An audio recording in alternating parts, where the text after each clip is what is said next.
Great. I know people are still trickling in, but I will go ahead and get us started so that we're moving along on time.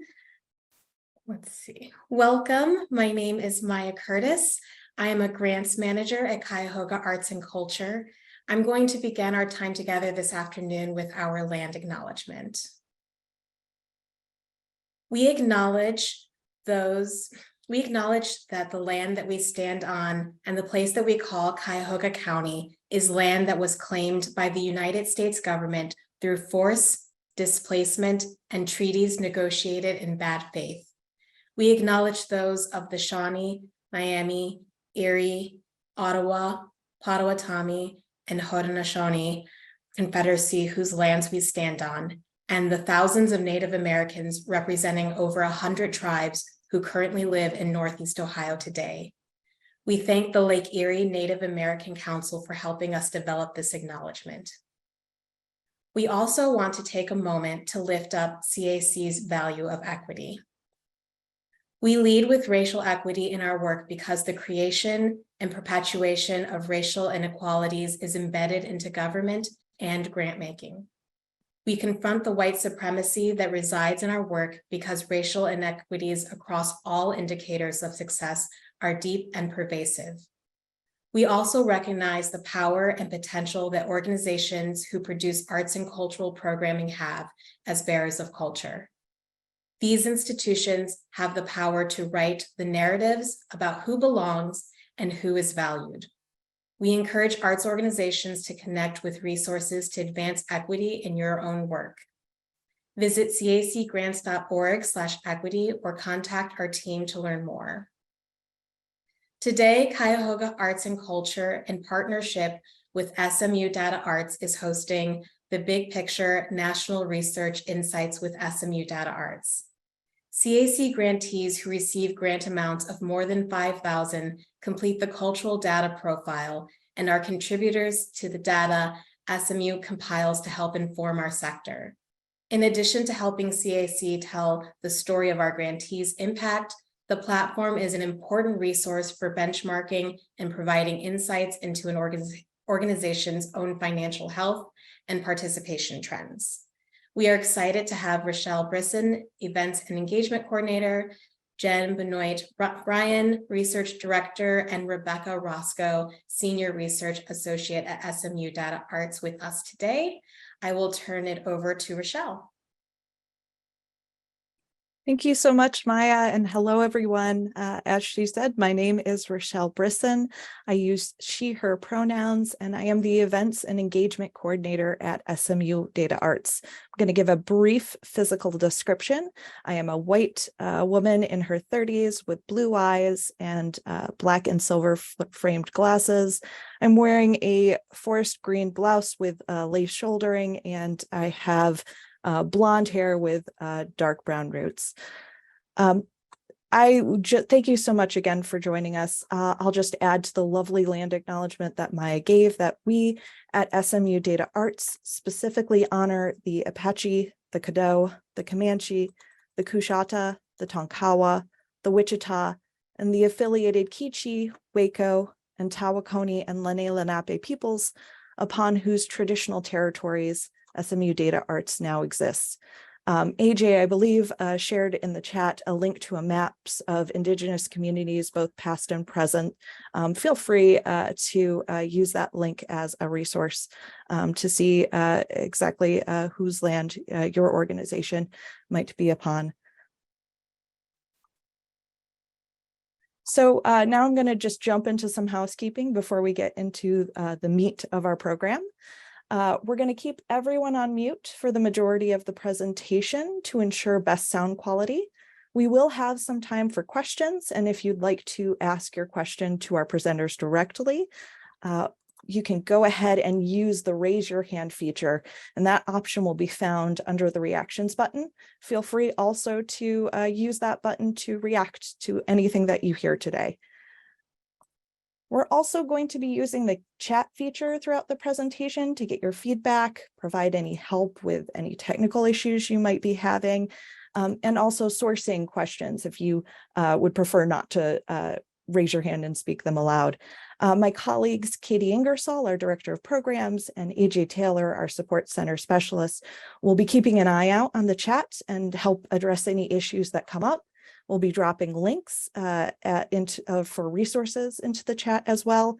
And I'll also note, if you want to make a statement to everyone in this group, make sure that you have everyone selected as your audience sending to.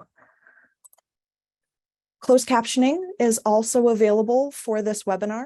So if you would like to activate that feature, simply click the CC icon to turn on closed captioning. You'll be prompted to view closed captioning via subtitles or by a live transcript. And you will also see a subtitles setting tab where you can make adjustments as you need to size and other settings. If you need assistance with any of those features, feel free to send us a chat. And finally, to preempt the most common question we get on these webinars, we are recording this session, and we will be sending you a link to that recording that you can review later and share with your colleagues who are unable to join today. We'll also be collecting all of the resources links and sending them out in the follow-up as well.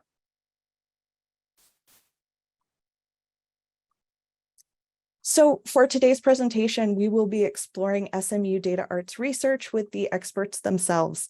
So I am joined today by my colleagues, Director of Research, Jennifer Benoit-Bryant, and our Research Associate, Rebecca Roscoe. I'm going to ask Jen and Becca to quickly say hello and give a brief physical description. Hi, thanks, Rochelle, and so delighted to be with all of you here today. My name is Jen Benoit-Bryan, and I'm a white woman with curly brown hair and glasses. I've got a blue blouse on and a quilt on the wall behind me with rainbow coloring. Hi, everyone. My name is Rebecca Roscoe. I'm the Senior Research Associate at SMU DataArts. I'm a mixed race woman in her 30s. My dark hair is in a side ponytail. I have glasses and a maroon dress, and I'm sitting in my home office, which has white walls and a red bulletin board. Great. Thank you so much, Jen and Becca. So let's get started. Just to kick us off with a show of hands or reactions, if you will, could you go ahead and raise your hand or put in a reaction if you've ever interacted with SMU DataArts research before? Cool. I am seeing at least one hand. I'm seeing a couple of hands. Great. And a couple of thumbs up. Great.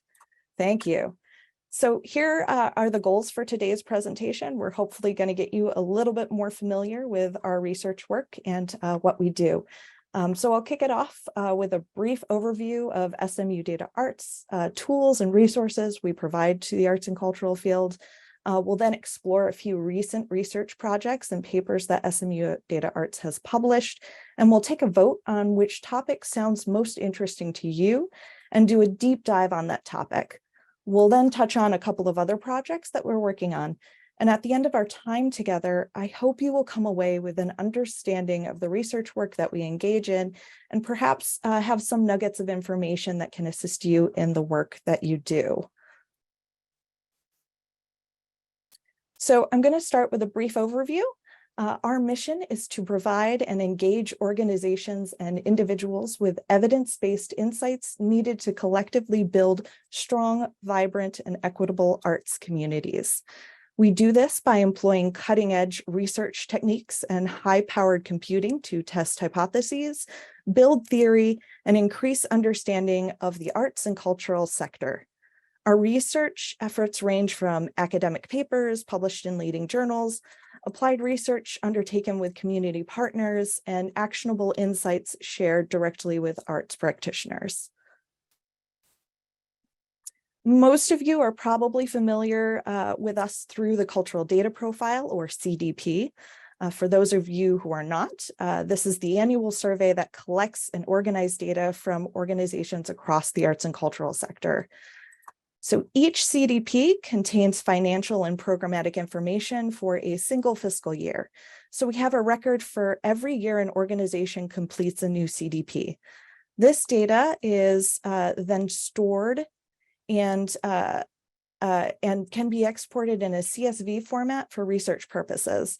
It is also joined with other data sources for a more robust data set that we use for topical white papers and other research. Once the data is entered into the CDP, it's used to power a variety of research and analytics tools. So we have a suite of analytics reports that allow organizations who enter their data to benchmark against peers or see patterns by analyzing years of trend data. These reports provide ready-made data and visuals grouped around a specific topic or of interest, and they fall into three broad categories. You have the annual report, the trend report, and comparison report. We also offer other analytic tools, and I'd like to highlight our advocacy report. This in particular is a formatted and designed report that draws on DataArts data to visualize cultural nonprofits' impact on local employment, audiences, and spending. This report can be customized to the state, congressional district, county, and city council district levels to support high-impact conversations with civic leaders, public officials, and about the economic multiplier effect of federal arts and cultural funding in our communities. So I want to start off our research conversation by acknowledging that all of the research we're about to talk about starts with the time and energy of organizations who enter in their data into the CDP. So those of you who have entered your data or in the process of doing so, we thank you for the time and energy that you put into making sure entering your data and making our work possible. As more organizations participate, our data set becomes richer.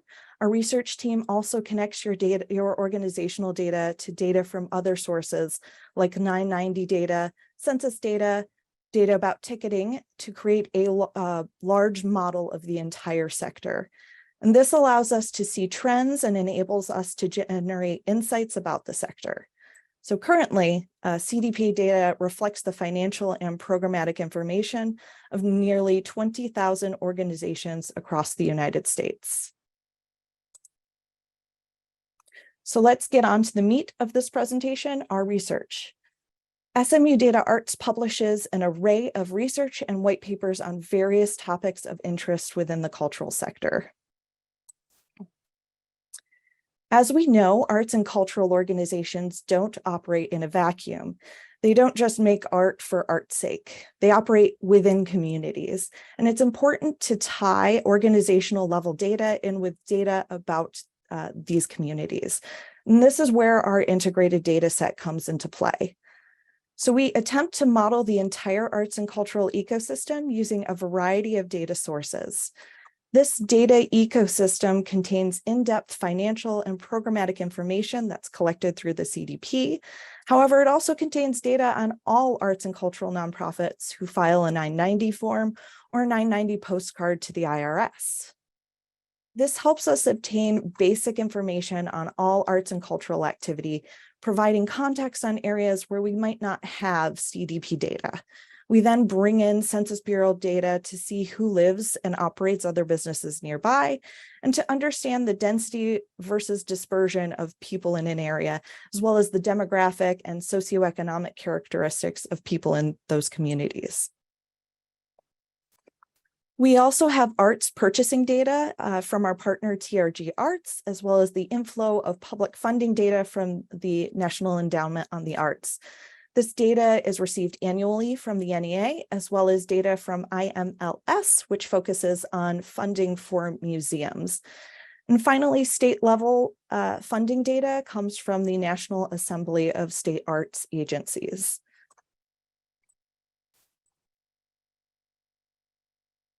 So in this integrated data set, we geocode all of these data points, meaning we pinpoint the exact location of every piece of data, so we can link it all together, allowing different data sources to talk to one another. And this allows us to understand context in which arts and cultural organizations work. So we currently have 3 areas of research our team is delving deeply into: community arts vibrancy, evaluating grant making, and diversity, equity, inclusion, and audiences.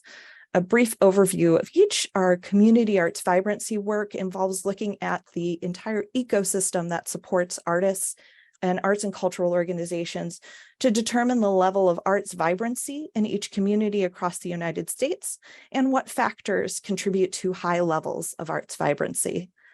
We also partner with grant-making institutions and use data to answer questions about their communities, whether it's evaluating a new grant-making project and how investments in communities pay off, or using machine learning to evaluate how equitable their grant-making process is. And finally, we produce research around a variety of diversity, equity, and inclusion topics. Today, we'll look at the intersection of funding, marketing, and audience DEI to understand the extent to which different funding sources and marketing decisions or assets influence the diversity of arts audiences.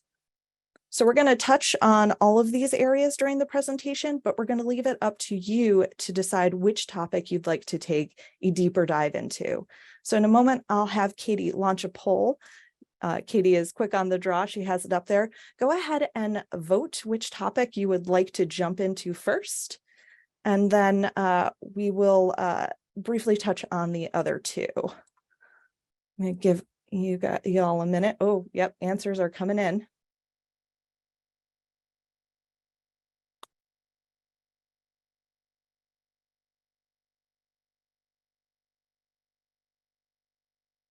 Great. All right, I'm going to give it 10 more seconds, and then I'm going to go ahead and close the poll. All right, I'm going to go ahead and end the poll. And it looks like evaluating grant making is our winner for today. So I am going to go ahead and kick it over to Becca to share our work on evaluating grant making. And this will take just a second of setup on my end. All right.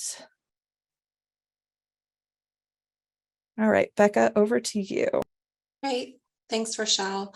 Hi, everyone. My name is Rebecca again, and in this section, I'll be talking about some projects that we engage with funders on. So when we work with funders, we try to answer an array of questions depending on their needs. We've tried to understand the demographics of a community's arts workforce. We map funding patterns, to understand how equitable the distribution of grants are. And then what I'm going to dive into today is, sorry, just trying to move the slide forward. What I'm going to dive into today is how we work with funders to evaluate their impact, helping them understand how their investments in their communities pay off, and also helping funders understand what might be feeding into their decision-making process when they're selecting organizations for funding. So thinking about the idea of evaluation, I'll be exploring two recent research reports.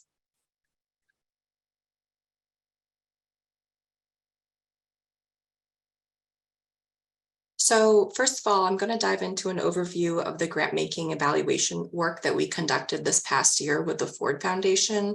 And this work sought to understand their creativity and free expression arts and culture programs' progress towards driving long-lasting social change.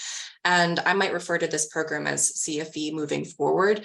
And the way that this program came about was the thinking that without equality in the creative sectors, that homogenous cultural narratives would continue to affirm racial, gender, and other hierarchies and stereotypes. So the CFE funds sort of are existing to help creatives who have been marginalized by both society and the arts and culture sector and industries. It's meant to help those individuals thrive and create meaningful and widely recognized work. So for this research, our team did both quantitative and qualitative data analysis. We had in-depth interviews with Ford staff, individuals at other grant-making institutions, and we had interviews with arts leaders of the funded organizations for Ford. And then we followed that up by having some surveys distributed to the organizations as well as the artists that were working at or were supported by those grantees. And through all of that work, we were really trying to understand how change happens for these organizations and for the individual artists.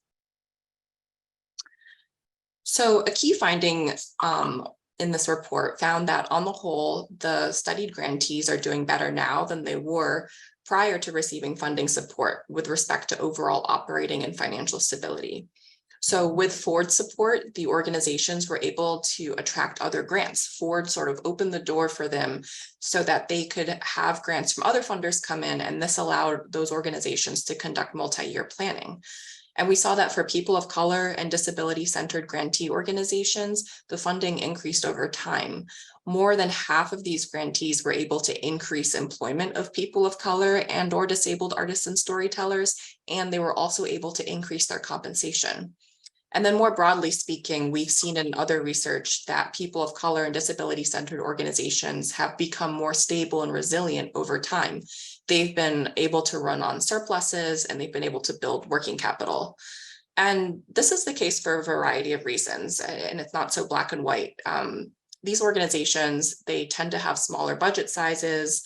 BIPOC organizations are kind of used to working with, small means, so they have very careful financial management and overly lean operations.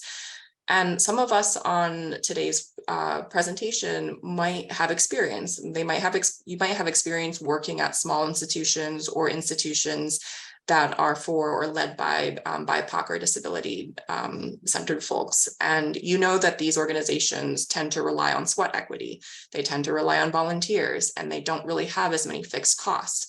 So while that leads to great working capital on paper, we have to ask ourselves, how sustainable is that in the long term? And so this report goes into that, saying, the funding had a great impact on organizations, but organizations at the end of the day, they continue to face challenges around capacity, around insufficient financial resources, despite the growth that the Ford funding allowed them to have. And they're still struggling to meet appropriate compensation levels for people of color and disabled artists. And those all kind of continue to act as barriers to those artists thriving. And I'm going to pass it off to Katie to conduct another poll on this topic. So I just want to know what you think. In which way do you think people of color and or disabled artists report that their partnership with the grantees had the most impact on their lives? And you can see there's 4 options on the screen here.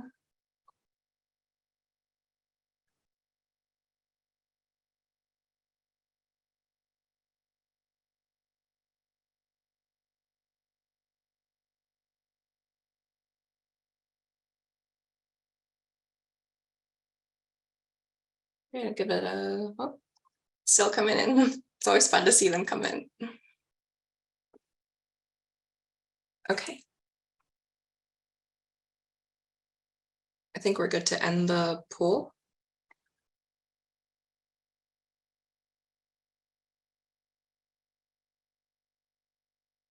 And we can see the results.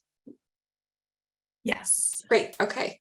So looking at the results, it looks like providing critical income, that was, that's actually what the organizations perceived their impact on these artists were.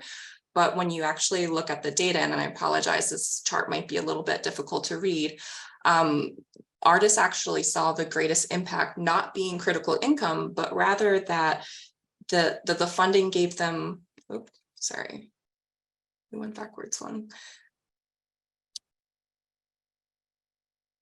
Rochelle, do you mind going back a slide? It's for some reason, it's not letting me go back a slide. Sorry, apologies. No worries.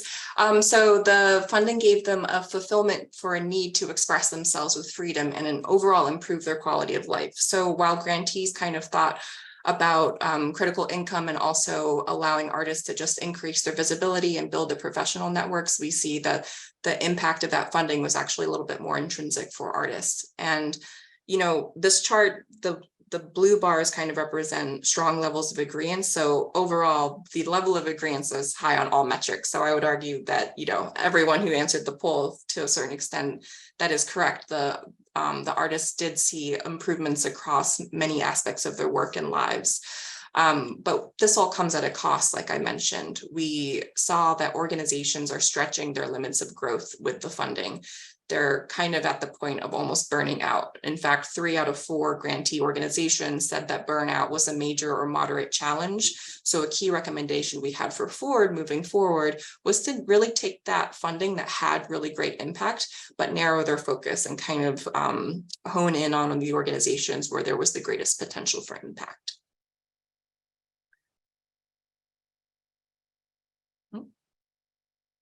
Okay, so now we're gonna talk about evaluating grant making in a whole different realm, which is around machine learning. Machine learning and AI is a very viral topic of our time. Many of you, you open up the news or your social media, you might see someone talking about it almost every day. And I think right now we're in this place where we really need to figure out what these new technologies mean in different areas and aspects of our work and personal lives, and how we can leverage and apply this technology to the art sector, because it is something that's kind of here to stay. So to start us off, I'm just going to define machine learning for the purposes of today's conversation. We consider the role of machine learning when we think about how we can use computers or computations or math to study data and to draw insight that can help humans make better decisions. In many aspects of our work, machine learning is already implemented. You might use Salesforce as tools to identify prospective donors. And something that raises a little bit of concern is other programs that use predictive machine learning. So as an example, the US federal government has a program called Grant Solutions that actually evaluates the level of risk, and that determines who they give federal funding to. So for this project, we're recognizing that there are risks associated with that predictive aspect of machine learning. So we're using machine learning in an attempt to understand why a decision might have been made rather than to make decisions. And we do this because we know that machine learning has a tendency to automate and enforce biases, especially when we're using it in a predictive capacity. So using data that might already have bias embedded in it to make future decisions, which further, strengthens those biases. So by flipping the role of AI on its head, we can take a step back and instead look at whether there were any biases involved in our own human decision-making, and then addressing those biases moving forward. So the way we started this project was working in Chicago. In Chicago, we took 990 data from grant applicants, and we used that information to see whether we could create a good model that would help us predict whether someone would receive government funding based on the data in their 990. And through this research, we developed a pretty good model or proof of concept, and it sort of gave us this information, which you see on the map on the screen. The blue dots show the organizations that were funded in Chicago, and the red dots show high potential but non-applicant organizations based on sort of the historic data of the 990 and what bubbled up as the key factors that influence grant-making decisions. And those decisions might be influenced by biased practices, or they might be influenced by really good working knowledge of what's going on. It can go one of two ways. And so the next phase is kind of digging deeper into that evaluation. And just to kind of go over how we develop this algorithm and use machine learning, we utilize something that we call decision trees, and decision trees help us learn how decisions are made. They let us see where the algorithm makes splits in the data. So as a very high level example, for this decision tree, we're looking at grant amount. So how much or was a grant amount distributed? And so the two nodes that could come off of that in the algorithm would be, was an organization funded or was it not funded? And so then the algorithm splits the data into those two buckets. And then as you'll see on the next slide, things get a little bit more complex as you add more data, more variables into the model, but the overall structure remains the same. You start with your key outcome, and then the algorithm is splitting the factors into these different buckets. The one thing to keep in mind is that the higher up the nodes are on the tree, that means that those are more key or more important factors that can influence that root question or what we're looking at in the tree. So that this way we can see whether by intention or not, if a grant maker has focused on a particular characteristic of an organization when determining funding. And in Chicago, like I said, we use 990 data. That's great because it's available on a broad level, but ultimately the 990 is a compliance document. It's not a full picture of an organization. So in order for us to move beyond this proof of concept, we need to figure out how to obtain data that gives us more clarity on the overall, aspects of an organization that might feed into that grant making decision process. And before I go into the next steps on what that means, I'm going to have another poll. So this is just an opinion. What is your reaction to learning about machine learning, modeling, and evaluating grant making decisions? Are you nervous, excited, curious?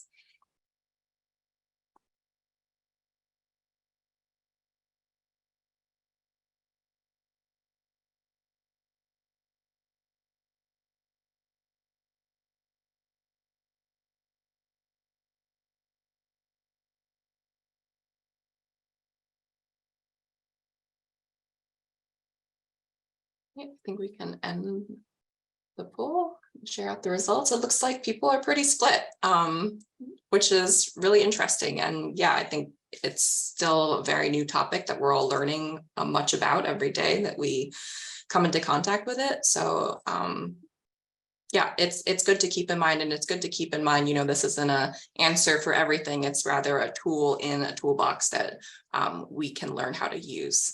So, and thinking about this idea of, the ethical concerns around AI and machine learning on the screen, there's some links for DARE and the Algorithmic Justice League. We follow their lead on many of these topics for AI as we work on developing our models. And this particularly comes into play into our next steps. So we're working with the Greater Pittsburgh Arts Council. They're a great partner of ours. And recently they've been doing a lot of work on racial equity and funding. So in order to strengthen our model, we need grant panelists and applicant data.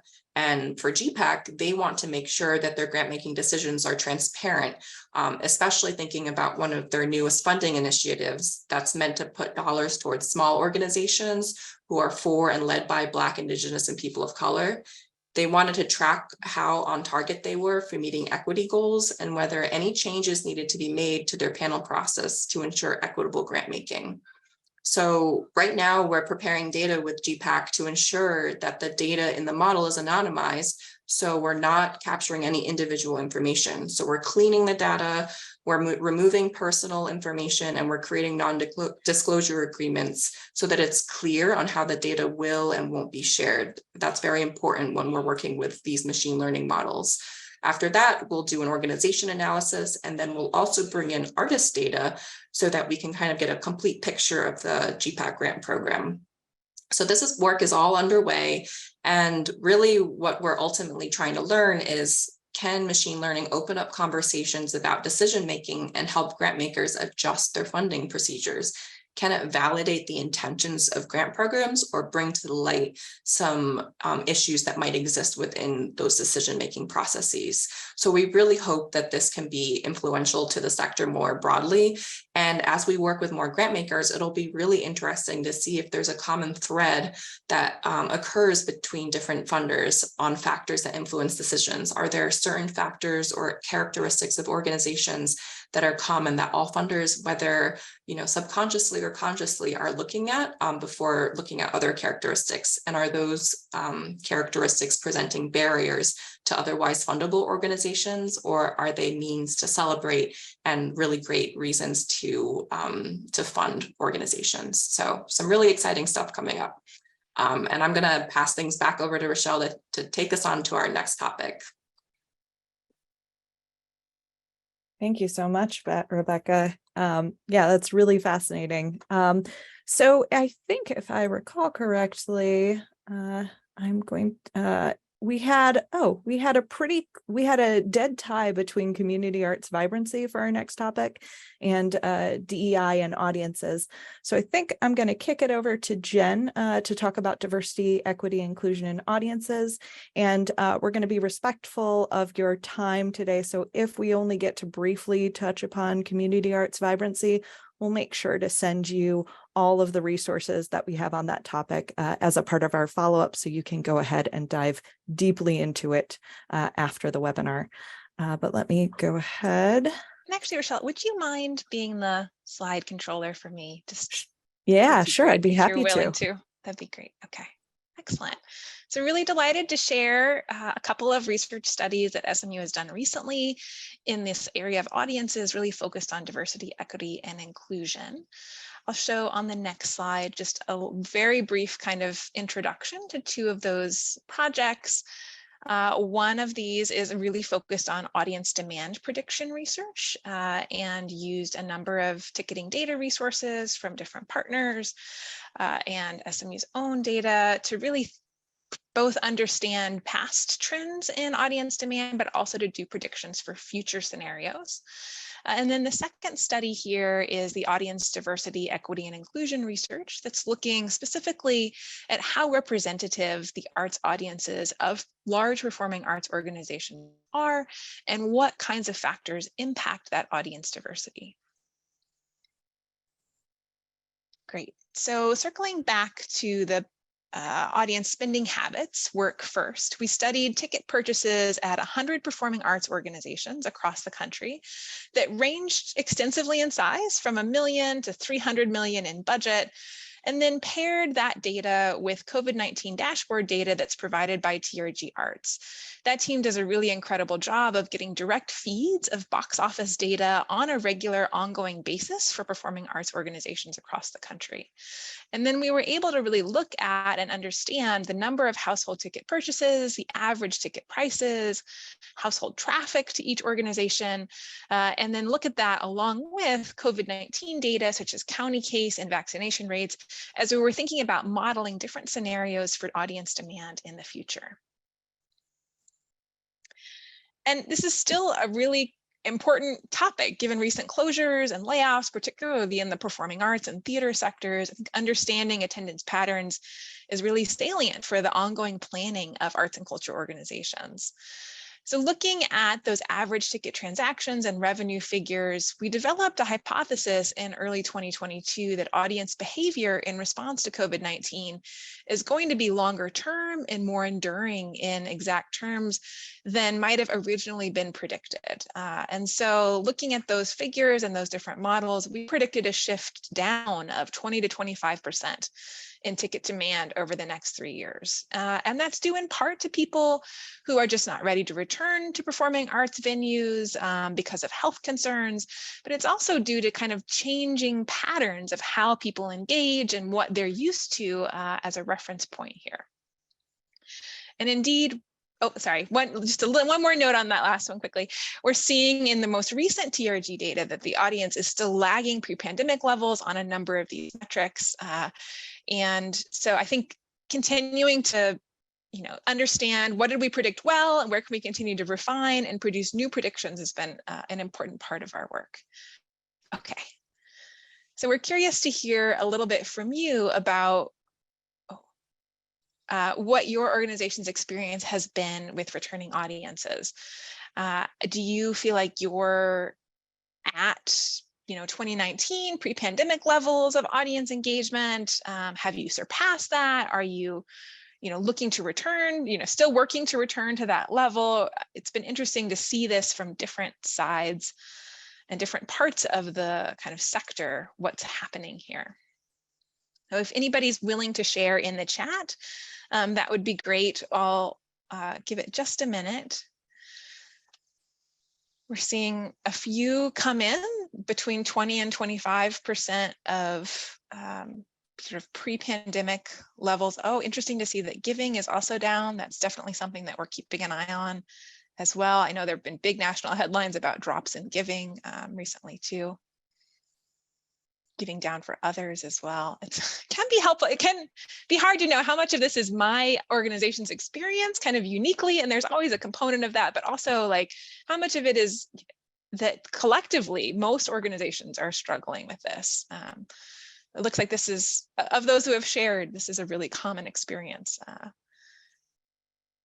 Okay, all right, well, feel free to keep popping some comments in. We'll take a look at those, but I wanna make sure we can cover another really fascinating research project. Not that I might be slightly biased here, but I think it's really important. So in addition to exploring kind of new baselines for attendance in terms of numbers, we're also really interested in examining audience diversity. And so with this second research study I'm going to talk you through, we really wanted to understand the extent to which audiences are representative of the communities that these organizations are based in, and what levers might be possible at the organization level to kind of shift and make an impact on those diversity levels. So here are the key questions that we were really exploring in this work. And you can see that first one really focuses on representativeness. The second one, the next two are about kind of what can impact that representativeness, like how does different funding sources impact that? How do organizational characteristics and marketing actions impact that? For this work, we started by interviewing 30 arts and culture organization leaders, including 2 that were located in Ohio, to really understand how they drive audience diversity, equity, and inclusion internally, and what were turning points for them in those efforts. We also looked at 18 million transactions for nearly 2 million households in the United States who attended shows at 24 large performing arts organizations. So that's that same TRG data source that I referenced in the previous discussion. And then we focused our period of study on pre-pandemic years, 2011 to 2017, because we didn't want to have the kind of destabilizing influence of the pandemic be kind of obscuring what we could learn about diversity and equity in this work. So one quick thing to note is that this work was done to understand environments where people gather and utilize ticket data specifically. So it doesn't include in any of this kind of information education work, outreach programming, or other types of work that might not be captured by a box office system like field trips. Those things are all separate. So this is really just a look at ticketing data and how representative it is of communities more widely. So in those first 30 interviews that we conducted, we heard that there was a shift that was happening in the early 2010s around audience makeup and awareness of diversity, equity, and inclusion efforts. This struggle around trying to build audiences from arts leaders really helped to develop new approaches to and more attention to shifting demographic patterns. I think this quote on the screen just gives a good sense of how one organization came to really understand the importance of connecting with communities that were underserved in their area in order to grow their audience. This research also provides data that supported the idea that large performing arts organizations underserve their communities, particularly when looking at communities by race and socioeconomic factors. So what did we learn? This is my favorite part when we dig into the data. Okay, so we've got this pie chart here that gives a sense of the representativeness with respect to race and ethnicity specifically of these large performing arts organizations. And there's a big gap here. So we can see that people of color made up 44% of the study population. That's kind of just like of the people that lived in that region, what proportion were people of color? And then when we look at that ticketing data, we see that people of color make up only 17% of customers.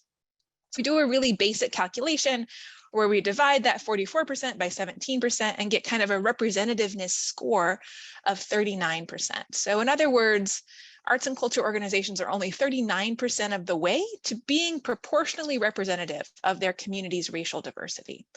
So if we had 44% of customers of these organizations were BIPOC and communities where 44% of the population was BIPOC, they'd receive a score of 100%. But instead, they're getting this score, across all these organizations of 39. The next thing that we looked at was income diversity, which you can see in pink on the right. And the story there is even more disproportionate. So we see that lower income households, that's those earning less than $50,000, they made up 42% of the population, but only 14% of customers. So their representativeness score was 33%, so a little bit lower than that of racial representativeness, but not by much. Over time, as we'll see in the next couple of charts, we'll see kind of how this shifts over time. That was important to us not to just look at one moment, but to understand how this is changing for these arts and culture organizations. We do see that racial representativeness has increased, while income representativeness has actually continued to decline among these performing arts organizations. So this data is at the aggregate level for performing arts overall, but there's really interesting variation by genre. So I'm not going to do an official poll, but I'm going to ask you to think about, for racial representativeness, do you think theaters, ballet, opera, performing arts centers, or symphonies are doing the best?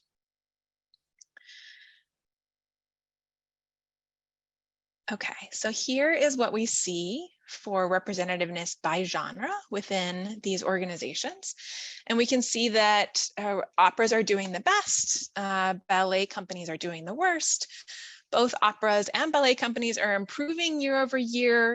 You can see kind of increase from the left side 2011 to the right side 2017 in that turquoise and yellow lines. Other genres are a little more across the board in terms of what's, the shifts that have happened over time for them. So I guess heartening, even though ballet companies are starting at the lowest point here, they're also increasing more than other genres.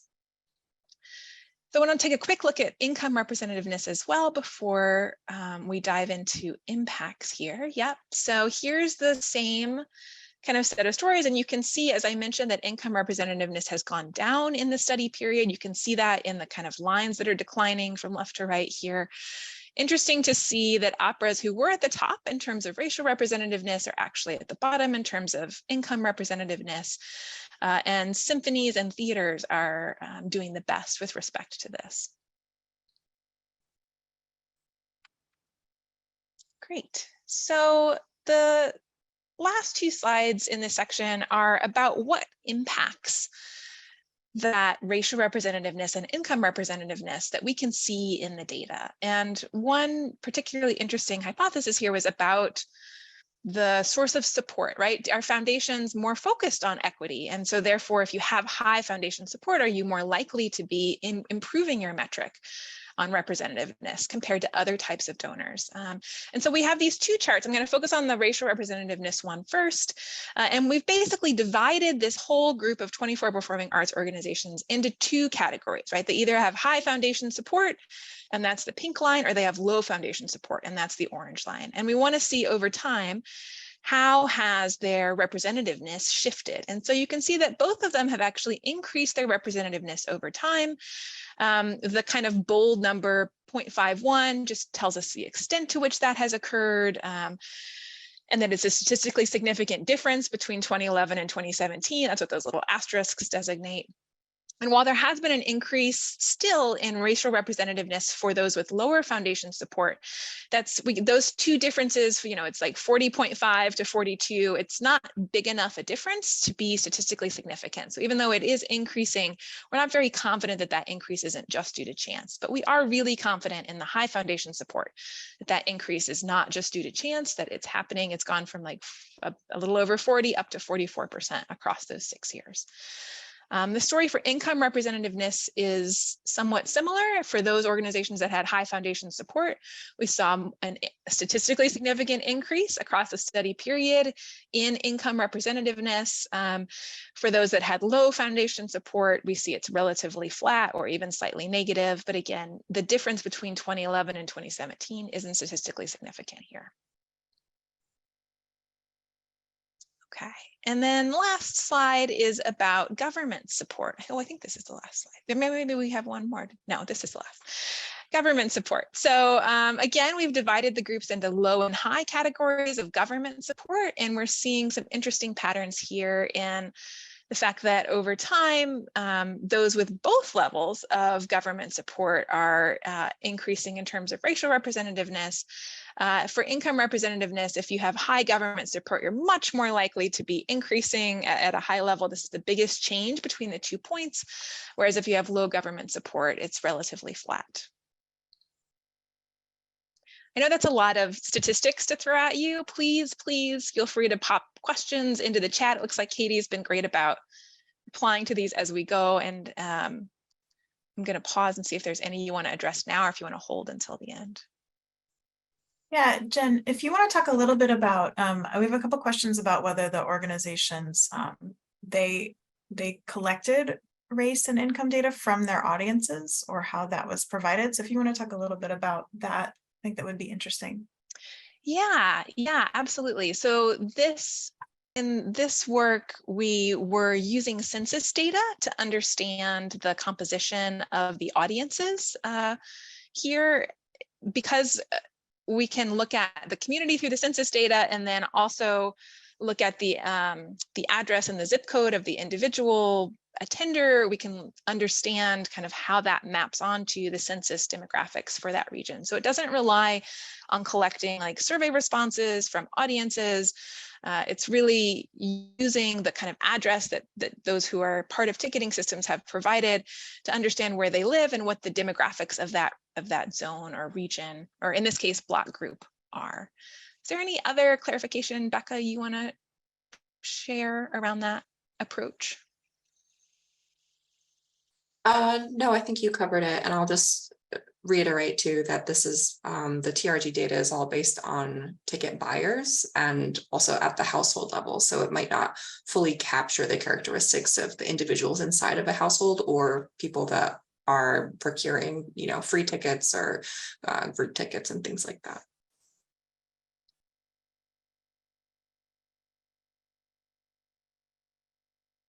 Great. Thank you so much, Becca and Jen, for that. It looks like I think we might have time to do the briefest of brief overviews of the community arts vibrancy work that we're doing. So Becca, I'm going to go ahead and drive the slides. Let me know how many you want to skip to do the 5-minute overview of this work. And again, we'll be sure to send you all the links with more information on this research area when in our follow-up.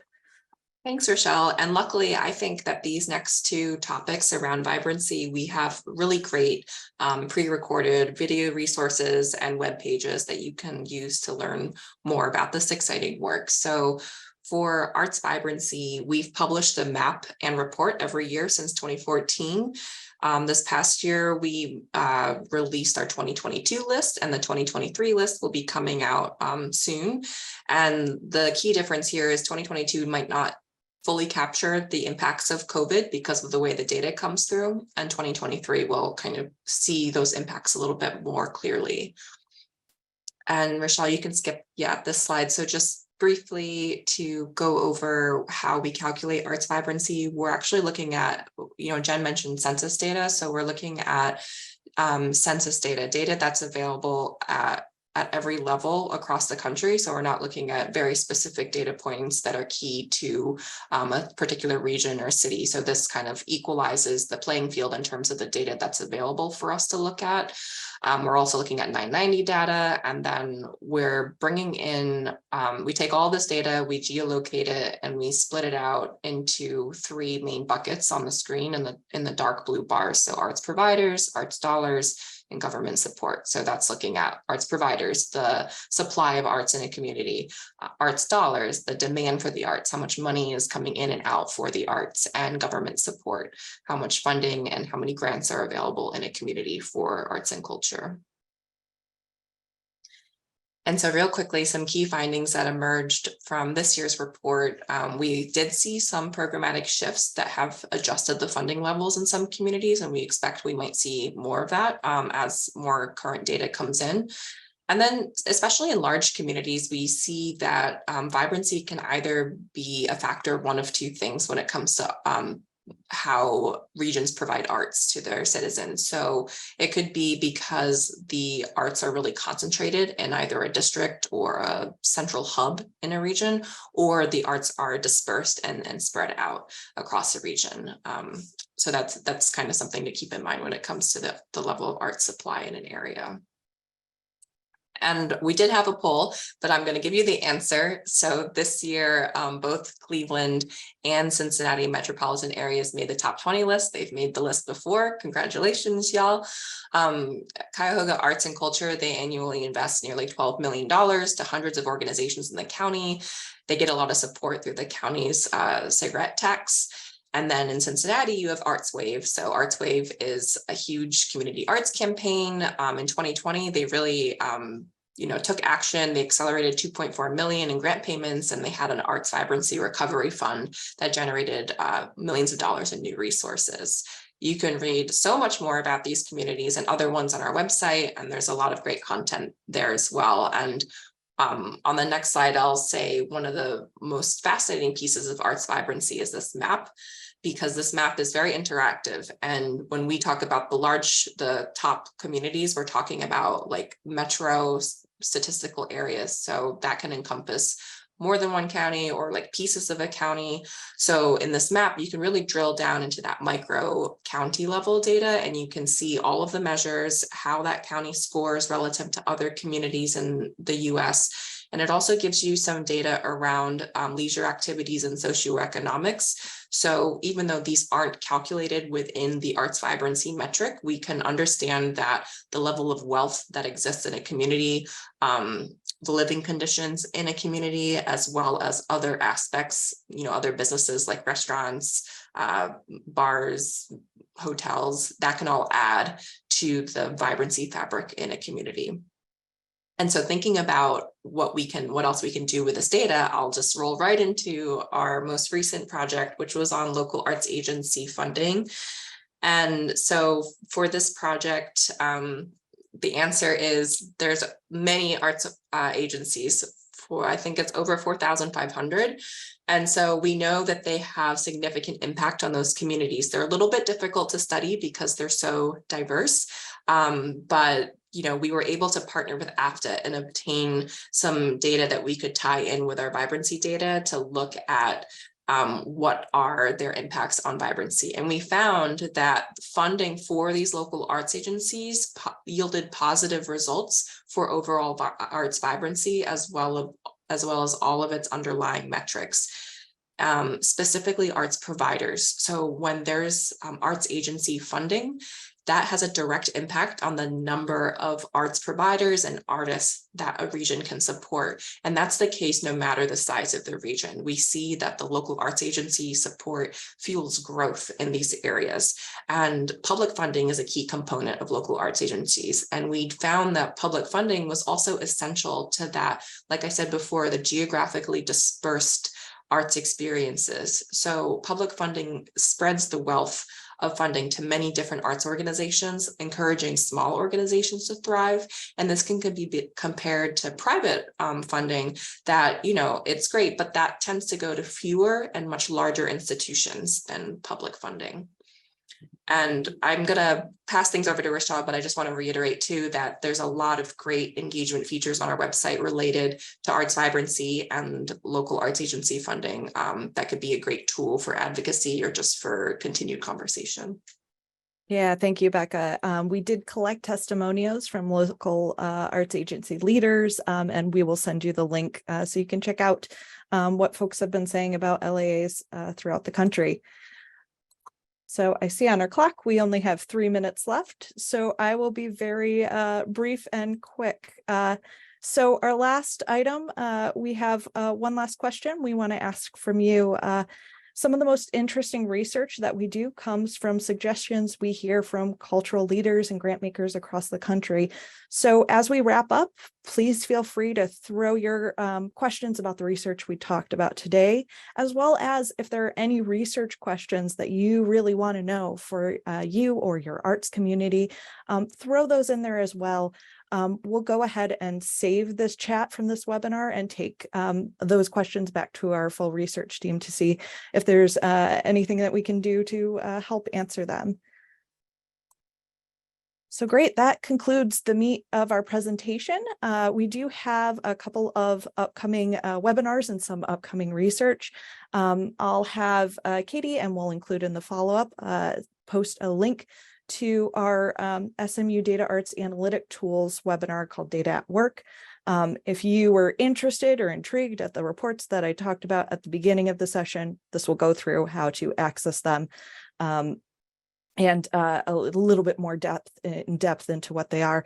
And I'm going to actually turn it over to Jen to talk a little bit about some of the research we have coming up. Yeah, there's a lot happening this fall. It's going to be a busy time for our research team. We have a report coming out with Museums Moving Forward, which is an analysis of workplace culture, internal equity in pay and promotion rates within more than 50 art museums across the country. We'll be doing another round of kind of annual Arts Vibrancy Index and providing a map based on what Becca walked you through. There's a really fantastic report, Theater Facts, that we've been producing in collaboration with Theater Communication Group that Becca really leads.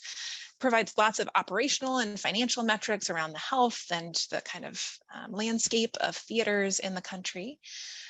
We also mentioned this research on small arts and culture organizations under $50,000 in annual expenses. It really focuses on understanding where they're starting, how they're starting, the kind of structure of them, and what that's looked like over time. And then workforce demographic studies we have ongoing, including one really focused in the Los Angeles area that will be starting up this fall. Great. Thank you so much, Jen. So I know we are at time, so if you have to run, thank you so much for joining us. But if you have a couple of minutes, I'm going to ask Katie if there are any questions that our team can answer that may have come up in the chat. I think we got to most of them, but I guess just a lot of interest about the demographics study that was shown, and someone did ask how they can find this information. So I just wanted to share that we are, and Jen can add a little bit more about this, or Becca, but we know that this ability to kind of understand audience demographics of your arts organization is of real interest to folks. So we are exploring how some of the methodology used in that academic research that Jen shared could possibly be turned into a tool for arts organizations. But of course, we're in the beginning stages of that. But stay tuned because we know it's of interest, and we are always looking for ways that we can create tools that will help folks. And if anyone else has any other questions, you can also come off mute and ask. I think we got to most people's questions in the chat though. Yeah, thank you, Katie. I think we'll hang on for another minute or so. We have both on the screen our support centers information. If you have questions while filling out your CDP or any general questions about SMU DataArts, feel free to reach out to help@culturaldata.org or at the number. And then we also have the email for our research team. If you want to follow up on any of these items that we talked about, please feel free to reach out to that directly. Great. And so I think I'm going to wrap it up there. Thank you so much, Jen, and thank you so much, Becca. And thank you, Cuyahoga Arts and Culture, for having us for this event. We really appreciate everyone's time, and we'll hang out for another minute or so in case there's any questions. I think I saw one come in. Let's see. Let's see. I see that Rachel has a question about DataArts format. Let's see. Cool. Or I think a specific question about the CDP's format. I think we'll have our team follow up with you, if that's all right, after the webinar to answer this question. Katie, is there anything else? Great. Anything. Thank you, everyone. Yeah, thank you. We're going to go ahead and close this webinar space. Thank you again so much for attending, and we hope you have a great day. Thank you. Thank you, Thanks, Rochelle, all. Jen, and Rebecca. This is amazing. Thanks for hosting us, Maya. Thank you.